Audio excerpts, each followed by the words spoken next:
सभी शहरवासियों को नमस्कार। मैं दीपक कालड़ा, वल्द अशोक कुमार, निवासी 840/13 आदर्श नगर का रहने वाला हूँ। मैं आपको शहर में होने वाली कुछ वारदातें और उसके बारे में, जो कि एक पूरा समूह मेरे खिलाफ खड़ा हुआ है अपनी इज्जत बचाने के लिए और अपनी करी करतूतों को छुपाना चाहता है, इसके बारे में मैं आपको कुछ जानकारी दे रहा हूँ।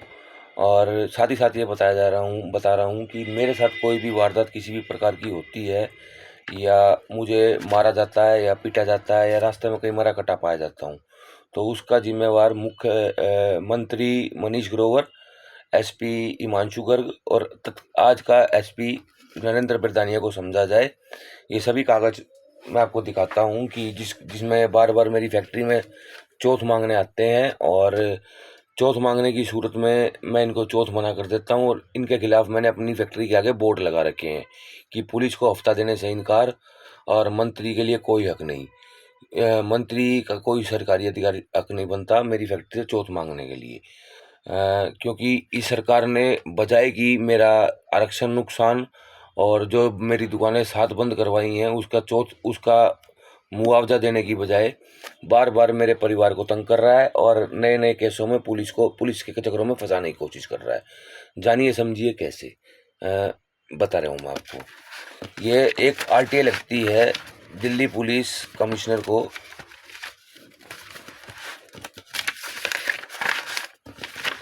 15 अगस्त 2017 को, जिसमें दिल्ली पुलिस का बीट ऑफिसर फूल शर्मा, मैं नाम बता रहा हूँ साथ साथ, दिल्ली पुलिस का बीट ऑफिसर फूल शर्मा, ना मालूम किस थाने का, मेरी दुकान पश्चिम विहार थाने में घूमता फिरता मेरी दुकान पे आता है और मेरे को बोलता है ये दुकान आपने किससे खोल के पूछ ली, किससे पूछ के खोल ली है। उसको मैंने सारी बात बताई कि जी मैं ऐसे टैक्स पेयर हूँ और यहाँ का रहने वाला हूँ और ये मैं यहाँ का निवासी हूँ। और खा पी के चल गया और कहता है इस थाने के लिए चौथ देनी पड़ेगी, कम से कम भी 10,000 रुपये महीना, जब आप पश्चिम विहार एरिया में काम कर सकते हो। मजबूरन मुझे दुकान को बंद करना पड़ा, क्योंकि मैं पुलिस और सरकारी का आदमी का विरोध नहीं कर सकता। वर्दीधारी आदमी पुलिस बंदूक के साथ मेरे से चौथ मांग रहा है। मैंने आरटीआई लगाई CP commissioner of police Delhi को। ये वो आरटीआई के कागज हैं जिसमें सारी बात का विवरण दिया गया है और पूछा गया है कि ये दिक्कत कैसे बनेगी। इस पुलिस वाले का कहना था कि ना तो आपके पास कोई फूड लाइसेंस है और ना ही कोई आपके पास जीएसटी नंबर है जिससे कि आप इस दुकान को चला सकें। हालांकि सेंट्रल बोर्ड का कानून ये कहता है कि 12 लाख रुपए की तक बिक्री के लिए आपको कोई जीएसटी नंबर की जरूरत नहीं है और एज ए रेगुलर अपना काम कर सकते हैं। मैंने मजबूरन दुकान को उस समय 5 लाख था, आज 12 लाख है, तो मैंने उसके अगेंस्ट क्या कहते हैं ये आरटीआई लगाई दिल्ली पुलिस कमिश्नर की। दिल्ली पुलिस कमिश्नर की आरटीआई का कोई जवाब नहीं आता। जवाब में ये कहता है ये तो आपकी सिर्फ एक कंप्लेंट है और इसका हम कुछ नहीं कर सकते, ये तो अमूमन होता रहता है। ये आरटीआई का रिप्लाई। अगले को चौथ चाहिए मेरी टैक्स पेड कैपिटल। इन सारी बातों का विवरण मैं फूड अथॉरिटी को देता हूँ। ये फूड अथॉरिटी को आरटीआई लगती है, उसमें सारा विवरण दिया जाता है। फूड अथॉरिटी कहती है, ये एजेंसी एग्जीक्यूटिव को आरटीआई लगती है फूड कमिश्नर को, कि ऐसे ऐसे ये लाइसेंस मांग रहे हैं रोड के ऊपर और क्या करा जाए, मेरा लाइसेंस इशू करो। ये साथ में मैंने उनको अपनी आईडी, अपना पहचान पत्र और ड्राफ्ट बना के दिया। फूड महकमा की रिप्लाई आती है कि आपकी जो दुकान है वो कम से कम भी 22 करोड़ की टर्नओवर के बाद आपको फूड लाइसेंस की जरूरत पड़ती है, उससे पहले आपको फूड लाइसेंस की कोई जरूरत नहीं है। ये इनकी रिप्लाई के कागज। जबकि मेरा सारा ये पैसा tax paid capital as a VAT था, जिसका मैं गवर्नमेंट का टैक्स पेड था और मैं अपनी ऑथेंटिक तरीके से अपना काम कर रहा था। ये सारी बातों का विवरण लेके मैं सेंट्रल बोर्ड के पास जाता हूँ। अपनी नेट कैपिटल, अपने साथ हुई वारदात, आरक्षण में हुई वारदात, लूटपाट और अपना क्लेम मांगता हूँ। ये सारी नेट कैपिटल, गोल्ड और जो भी मेरे पास उस डेट को जो भी पैसा था मेरे पास, सबका विवरण मैं सेंट्रल बोर्ड को देता हूँ। सेंट्रल बोर्ड क्या होता है जी? मिनिस्ट्री ऑफ फाइनेंस, जो हमें 5 लाख टैक्स पेयर बनने की छूट देता है और काम करने की इजाज़त देता है, कमा के खाने की इजाज़त देता है, जिसके अकॉर्डिंग मैं अपनी इज्जत से अपना काम धंधा कर रहा था। पर मैं आरक्षण की फटपेट में आ गया था जहाँ मेरा सामान लूट पाट लिया था, और ना ही मुझे कोई मंत्री मनीष ने कोई क्लेम दिया, ना ही कोई कांग्रेस ने क्लेम दिया। ये वो सारा डिटेल।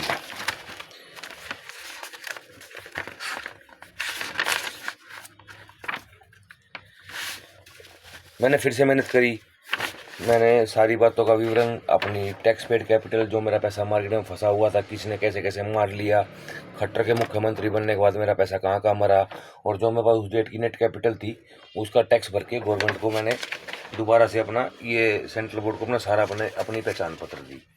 इसमें सारा विवरण आ गया। ये अपनी अमाउंट का टैक्स ऑनलाइन ड्राफ्ट से दे रखा है। अब इस पैसे को इन्वेस्ट करने के लिए मेरा जो पैसा था मार्केट में इन्वेस्ट करवाने के लिए इन्होंने फिर से दोबारा स्कीम चलाई, जबकि फूड अथॉरिटी इस लाइसेंस को देने से मना कर गई थी। उसके जवाब के हमें लाइसेंस की जरूरत नहीं है।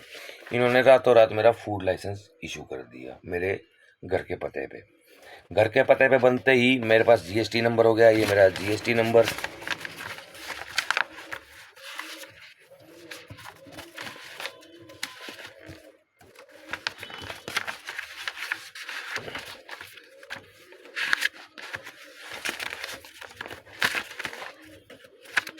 ये मेरे जीएसटी अलॉटमेंट के कागज।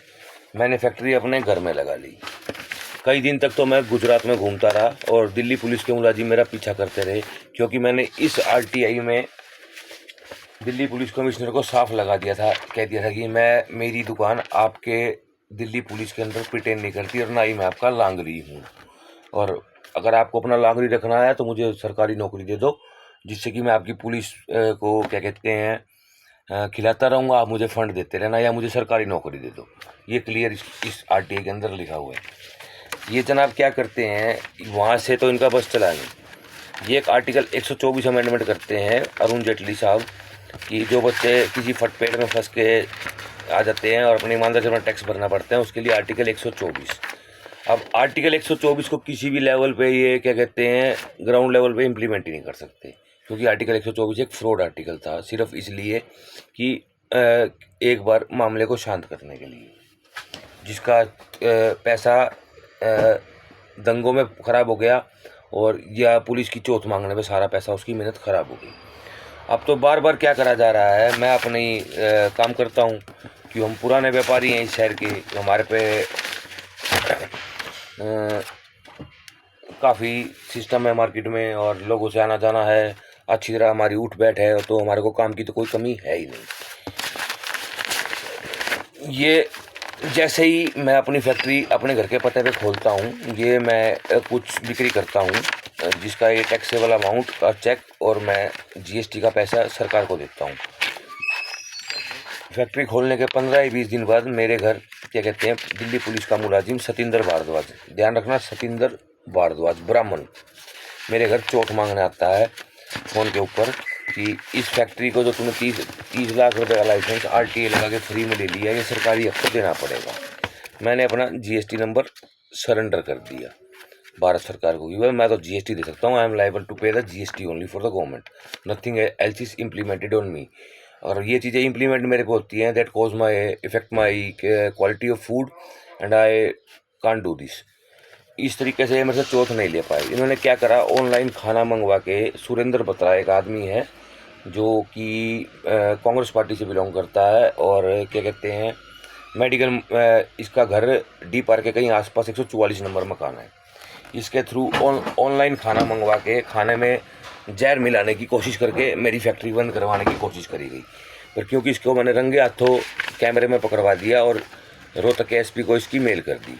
रोहतक एसपी को इसकी मेल करने के बाद जोमेटो पे ऑनलाइन मैंने किचन को बंद कर दिया। ये जोमेटो को सारी मैंने मेल करके ये बात है अपनी मेल आईडी से किचन को बंद कर दिया।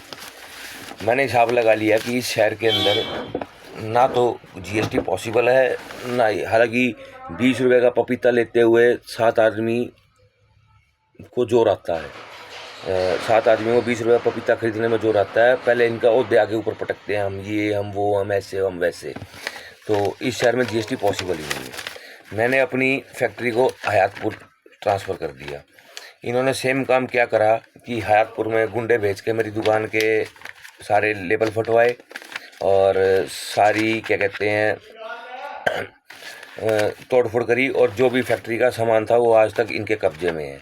मकान मालिक से झगड़ा करवाया, फ्री फंड का किसी तरह मकान मालिक और इसका झगड़ा हो। जो मेरे बगल वाले पड़ोसी थे उसके पास बैठ के बदमाश है, मेरे को बट मारा यहाँ पे पिस्तौल का, क्या कहते हैं, मेरे से चोट मांगी। ये कंप्लेंट मैंने कमिश्नर ऑफ पुलिस गुड़गांव को दी। ये सारा फैक्ट्री का सामान सब कुछ आज तक इनके कब्जे में है और इसकी रिपोर्ट मैंने फिर सेंट्रल बोर्ड महकमे में कर दी कि ये काम हो रहे हैं। तो अब ये किसी रूप से मेरे को दबा नहीं पाए कि ये किसी तरह चोट दे या क्या कहते हैं ये वो दे। मैंने 2 बार, ये तो बीजेपी सरकार 2014 के बाद की बातें बता रहा हूँ, after conversion of VAT from GST. इससे पहले तो रोहतक शहर के अंदर 5 दुकानें मेरी इन्होंने बंद करवाई हैं। ये सारा विवरण इस सेंट्रल बोर्ड को दी हुई डिस्क्रिप्शन में है। रोहतक शहर में ये कैसे जो है बीजेपी पार्टी वाले और ये कांग्रेस पार्टी वाले गुंडे पाले हुए बार बार मेरी दुकान पे चोट मांगने आते हैं। तो इस कारण से मुझे बार बार दुकान बंद करनी पड़ी और मैं मिलावट नहीं करता। तो इन्होंने क्या करा जी, ये सारी कहानी क्या रची, इन्होंने मेरे ये सारी कहानी घूम फिर कमिश्नर ऑफ पुलिस से एसपी रोहतक के पास आ गई। एसपी रोहतक ने क्या करा जी, मेरे परिवार मेरे भाई का नंबर ट्रेस करवा के उसका किससे लेन देन है, क्या लेन देन है, वो सारा मैटर मनीष ग्रोवर को डाटा दे दिया। ये 56 लाख रुपए अमन दिंगड़ा नामक आदमी को मेरे भाई ने ब्याज बट्टे पे दे रखे थे। कभी 5, कभी 15, कभी 10, कभी 2, कुछ इनका लेन देन था, जो कि ये बार बार आनाकानी कर रहा था कि नहीं दूंगा, आज दूंगा, कल दूंगा, परसों दूंगा। ये किसी तरह मेरे को झगड़े में फंसाना चाहते थे। तो मैं इनकी बातों का हिसाब पहले लगा चुका था कि ये ऐसे से कर रहे हैं।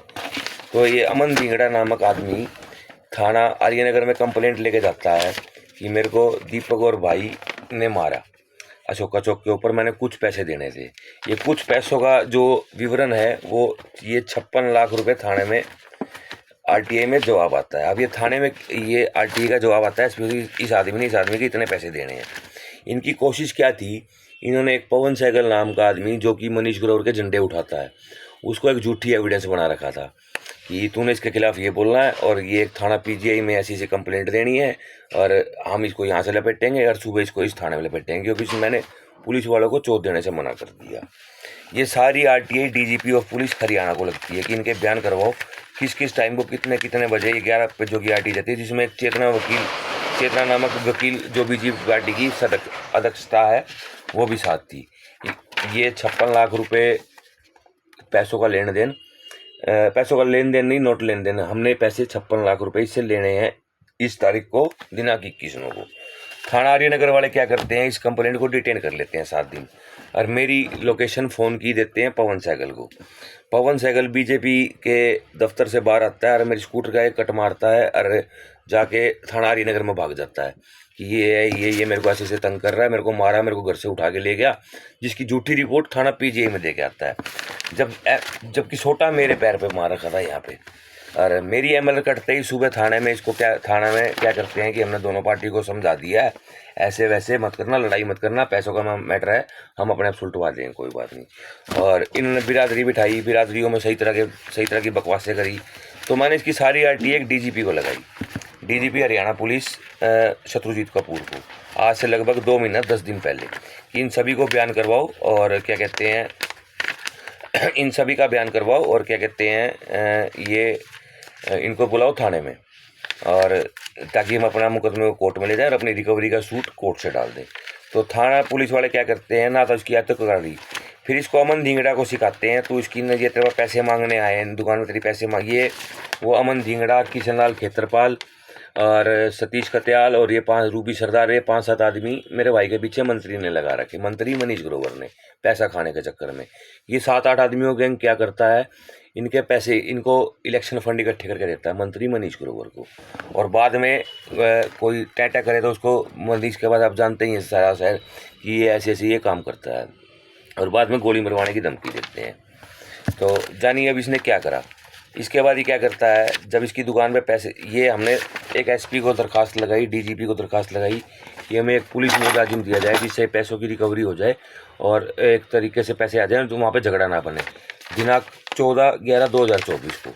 पर इसके ऊपर कोई कार्रवाई नहीं हुई। कार्रवाई ना होने की वजह कि ये पैसा एज ए बंदरबाट कई आदमियों में बटा हुआ है। जैसे कुछ पैसा गया मंत्री को इलेक्शन के लिए, ये इलेक्शनों के दिनों के आसपास की बात है, तो कुछ पैसा गया मंत्री के पास इलेक्शन के लिए, कुछ पैसा दे दिया गया किशन लाल खेत्रपाल को, क्योंकि वो दल्लागिरी करके कुछ पैसे इकट्ठे करता है, और कुछ पैसा दिया गया पवन सहगल को एक वीटा का बूथ खोलने के लिए। ये सारे 5-7 बीजेपी के आदमी मिले हुए थे जिन्होंने 56 लाख का गबन करा।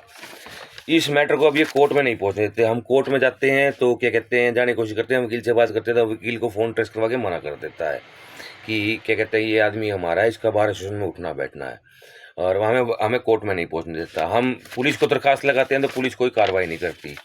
अब ये 5-7 दरखास्तों के बाद ये एक झूठी एमएलआर जो किशन जो एक दरखास्त जमा हुई इसमें सिविल लाइन थाने में कि पवन सहगल द्वारा मेरे को मारा, मेरे को पीटा, मेरे को घर से ले गया, इसका खुद ही इन्होंने अगले दिन अपने अभी समझौता करवा दिया।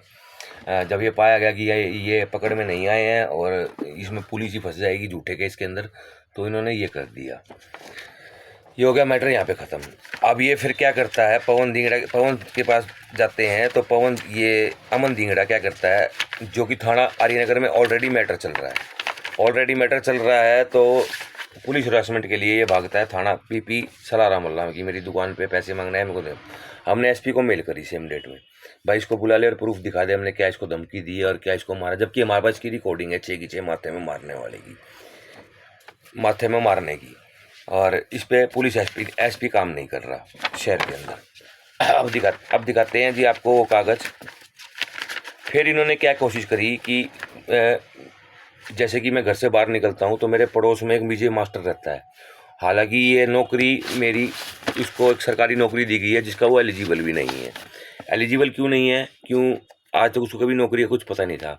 जैसे ही मैंने आरटीए लगाई है और पूछा गया कि सारा देश गया घर, तो मेरे पड़ोसी को मेरा नंबर दे के आया हूँ मैं कि ये घर से बाहर निकले, कैसे निकले हमें बता दियो। और रास्ते में मुझे बदमाश घेर लेते हैं, और जहाँ भी मैं ये फैक्ट्री को इस्टेब्लिश करने की कोशिश करता हूँ वहाँ पे अपने पुलिस वालों को और गुंडों को बेच के हफ्ता मंगवा लेते हैं कि ये इस एरिया में फ़िलहाल ये, और उनको फ़ोन कॉल ट्रेस से मेरी लोकेशन दे देते हैं।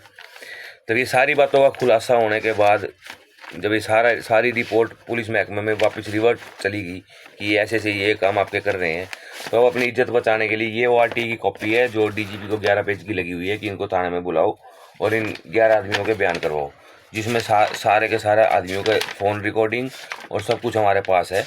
और पुलिस इनको बचाने की कोशिश कर रही है। इनको बचाने की कोशिश यूँ कर रही है कि इस पैसों की बंदरबाट हुई है।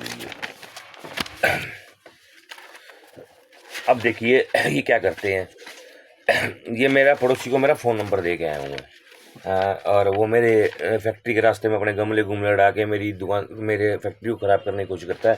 कंप्लेंट देने के बाद भी कोई कार्रवाई नहीं होती है।